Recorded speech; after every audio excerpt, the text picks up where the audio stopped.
front of me is Oukitel OT11, and today I would like to show you how you can operate vibration settings.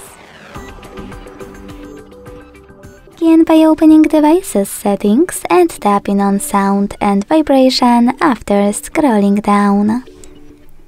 Now scroll down again and click on Vibration and Haptics section.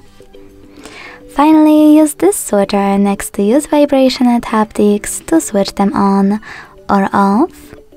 And if you decided to enable them, tap on all of those switchers next to all of those features to disable or enable vibrations for them. Thanks so much for watching. If you enjoyed this video, leave a like, comment and subscribe. Bye!